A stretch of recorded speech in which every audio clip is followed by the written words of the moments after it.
Bienvenidos mis amigos, mis amigas, es para mí un placer presentarles el tema de hoy, el lado positivo de la separación. En la separación hay un aspecto muy positivo, muy a tener en cuenta y muy recomendable. Separarse no siempre es negativo, separarse no siempre es traumático, sino que en la separación muchas veces interviene la aventura, la dicha. Fíjense ustedes, con esto vamos a empezar y con esto vamos a acabar, porque es muy ilustrativo. En África, durante el siglo XX, África estuvo copado y luego por ende, y consecuentemente a esto, es que la hambruna asoló África, consecuentemente a esto que vamos a comentar, que lo visitaron y lo estudiaron a África del siglo XX los misioneros y los antropólogos, cada uno por su lado y cada uno con sus metas, sus objetivos.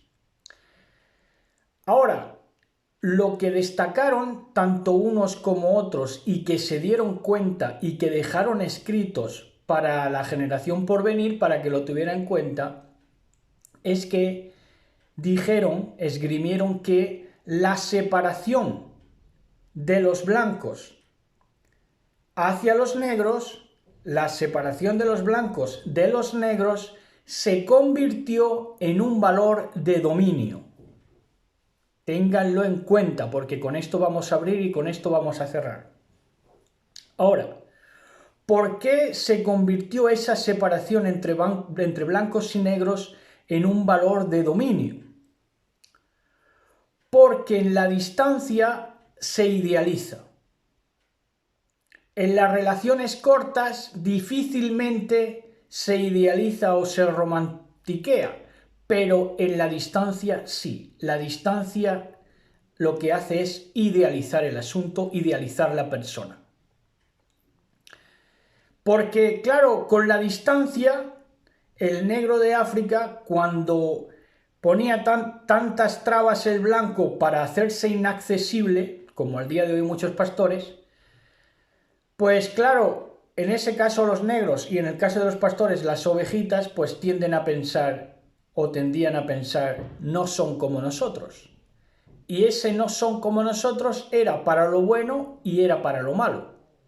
No son como nosotros, son diferentes, pero muchas veces esa diferencia juega a su favor porque nosotros estamos aquí miserables y ellos están, pues que organizan todo, se organizan de una mejor manera. En el caso de los blancos en África se organizaban mejor por la sencilla razón de que tenían más Biblia, más Torá. El que tiene más Torá mejor vive. Eso es así.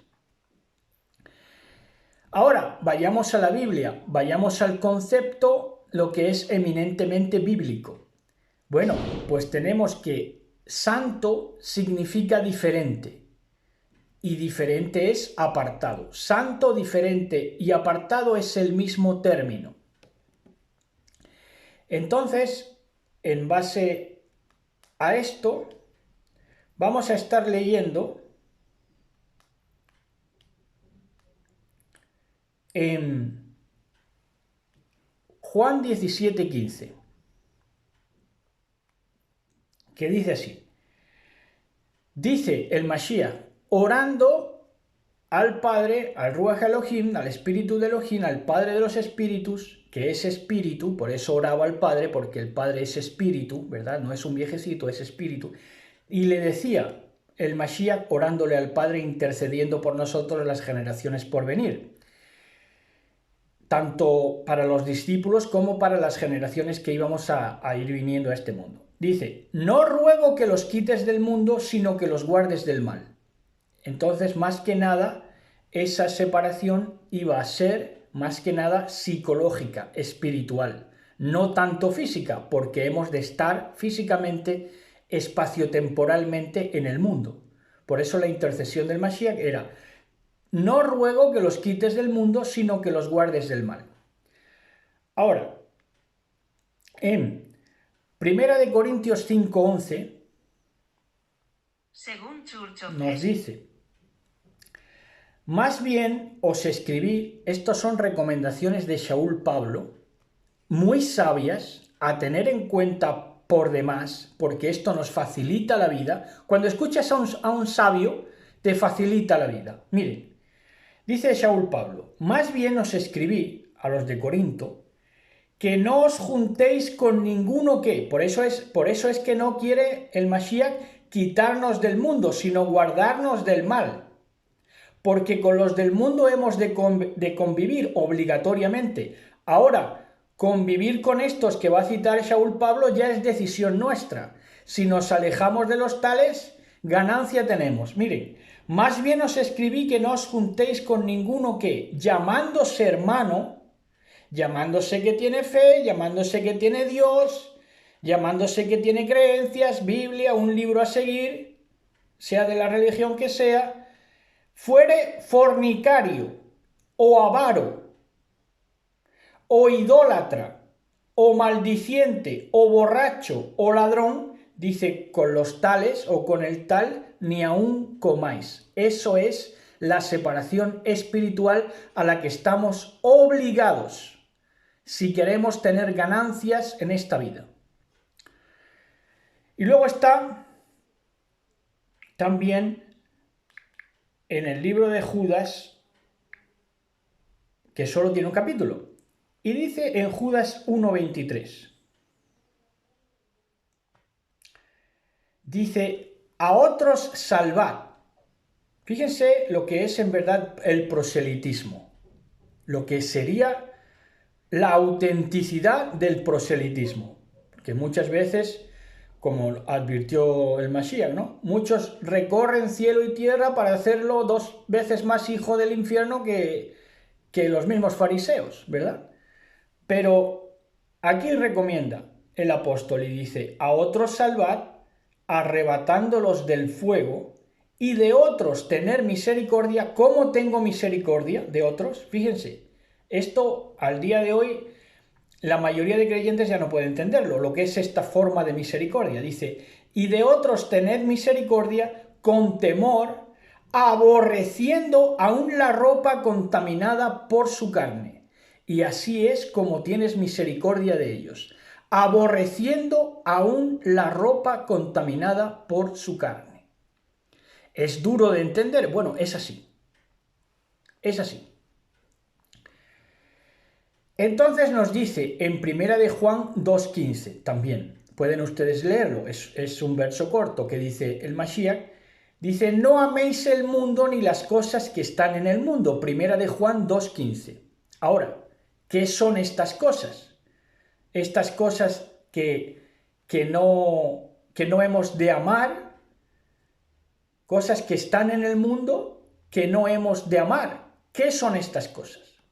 Estas cosas son las cosas que imperan en el mundo. En el mundo impera, por regla general, en la muchedumbre, en la multitud, bestia, impera la blasfemia. Entonces, un creyente no puede hablar lo que circula en el mundo. ¿Qué circula en el mundo? Que Yahweh es un criminal contra la humanidad, por ejemplo. Que Yahweh está en contra de la humanidad y se ha dedicado y se dedica a hacer el mal, a castigar a la gente, a incendios, terremotos y todo lo malo para que el hombre perezca. Esos son blasfemias. Ahora, ¿quién dice esto? El necio. Un creyente nunca se puede poner esas blasfemias en la boca, porque un creyente se supone que no es necio. Porque el necio navega, por eso blasfema, en los elementos caóticos del universo. Y por eso le acontece Romanos 1:32.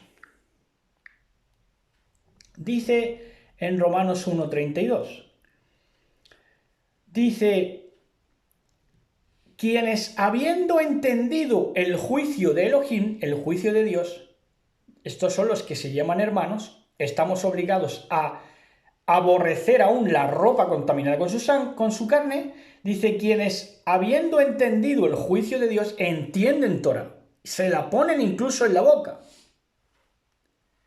Quienes habiendo entendido el juicio de Dios, el juicio de Elohim, que los que practican tales cosas, blasfemia, necedad, avaricia, idolatría, mentira, que los que practican tales cosas son dignos de muerte, dice, no solo las hacen ellos, si eso es lo de menos, sino que también se complacen con los que las practican.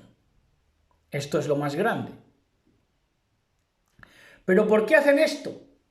¿Por qué aprueban lo malo y censuran lo bueno? Porque quedan a expensas de los elementos caóticos del universo y porque tienen modelos equivocados. Son modelos equivocados lo que tienen en sus vidas.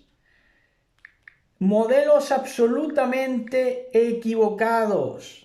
Por eso caen en la contradicción de Coré. Vamos a verlo. Judas 1.30 Judas 1.11. 1.11 de Judas. Dice, hay de ellos porque han seguido el camino de Caín y perecieron en la contradicción de Coré. ¿Cuál fue la contradicción de Coré? Coré pensó, oye, estos dos no van a ser más que toda una congregación, que una multitud. No van a ser los más inteligentes ellos. Bueno, pues esta gente de los elementos caóticos del universo y de los modelos equivocados creen que es que no, que la mayoría siempre ha de llevar la razón. En eso es que se equivocan. Entran en la contradicción de Coré y equivocan sus modelos. Entonces, ¿qué les pasa? Que toman a los profetas como falsos y a los delincuentes como verdaderos. Ese es el problema que tienen. Entonces, en el libro de los Hechos se refiere así a estos diablos, porque esa gente, por supuesto, es diabla, adversaria. ¿Por qué? Porque se ponen de parte de los delincuentes, no de la parte de los justos. A los justos los descalifican. Por eso entran en la contradicción de Coré. Entonces, en el 13:10 de Hechos, dice acerca de un hombre, no vamos a narrar la historia completa, pero vamos a verificar el verso. Dice 13:10. Dijo, oh, lleno de todo engaño y de toda maldad, hijo del diablo, enemigo de toda justicia, ¿no cesarás de trastornar los caminos rectos del Señor? ¿Quién puede trastornar los caminos rectos del Señor? Aquel que los conoce, aquel que se pone Biblia en la boca. A ese hemos de aborrecer hasta la ropa contaminada con su carne. Entonces dice también en 2 de Timoteo 3:3, según Biblia. 2 de Timoteo 3:3 dice cómo serían esos hombres, ¿verdad? Esos diablos. Dirían, sin afecto natural, implacables, calumniadores. Sin afecto natural, ¿por qué? Porque como no les sigas el juego, como no les bailes el agua, como no seas como ellos de corruptos y apruebes lo malo igual que ellos, entonces no te tienen ni afecto natural. Implacables, calumniadores, intemperantes. ¿Calumniadores qué? Calumniadores a lo bueno, aborrecen lo bueno. Intemperantes, crueles, aborrecedores de lo bueno. Modelos equivocados. Y se imitan unos a otros. Modelos equivocados. Claro, esta gente con esa visión son incapaces de encontrar al profeta de su tiempo, al Moshe de su tiempo. Están ciegos. En Apocalipsis 18:4, ya vamos a ver el penúltimo verso de hoy. En Apocalipsis 18:4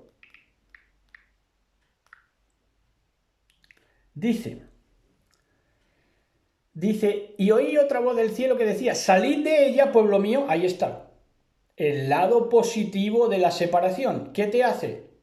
Te hace vivir bien, te hace vivir dignamente y te hace no sufrir las mismas plagas, desmanes y despropósitos que sufren los idólatras, los mentirosos, los impíos y los necios. Por eso dice, y oí otra voz del cielo que decía, salid de ella, pueblo mío, para que no seáis partícipes de sus pecados. ¿Cómo te haces partícipe de sus pecados? Dice, no solo las hacen, sino que aprueban a los que las hacen, las cosas horrendas, malas delante de Dios, delante de Elohim. Así es como te haces partícipe, aprobando sus obras. ¿Para qué? Para no quedarte excluido. Entonces no eres separado, ni santo, ni diferente. Y oí otra voz del cielo que decía, salid de ella, pueblo mío, para que no seáis partícipes de sus pecados, ni recibáis parte de sus plagas. Ahora, volvemos donde hemos empezado, a los blancos en África.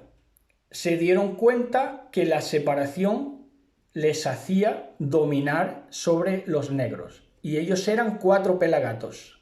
Los blancos eran 4 pelagatos. Misioneros, antropólogos, previamente colonialistas con el ejército, pero bueno, ahí se comprendía porque había armas de por medio. Pero lo que le estoy hablando de misioneros y antropólogos, no, dominaban sobre los negros los tomaban como modelos porque ellos se dieron cuenta que en la separación podían inculcar mejor lo que querían inculcar en ellos y la separación les servía como valor de dominio. Y esto lo aplican al día de hoy, como les he dicho o adelantado antes, los pastores. No dan el sí los pastores, no se entrevistan, ni siquiera ya con las ovejitas, son emporios. Claro, saben también esto, que manteniendo la distancia es que pueden ejercer el dominio sobre sus congregaciones. Esto es así, esto lo han aprendido allí. Claro, la separación, valor de dominio. Y ya para acabar, si de esto nos advirtió el Mashiach, de que verdaderamente, ¿qué pasa? Que el pueblo de Elohim no hemos sabido hasta ahora separarnos espiritualmente y si puede ser inclusive llegar hasta separarnos físicamente. Porque nos lo advirtió el Mashiach.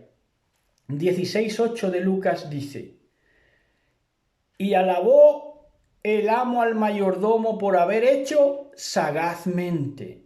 Dice el Mashiach en la parábola, explicándola, dice, porque los hijos de este siglo son más sagaces en el trato con sus semejantes que los hijos de la luz. ¿Por qué son más sagaces? Porque saben que la separación ejerce un valor de dominio. Y así es. Así que este consejo para que tomemos nota y lo apliquemos en nuestra vida. Shalom, shalom, besos y abrazos.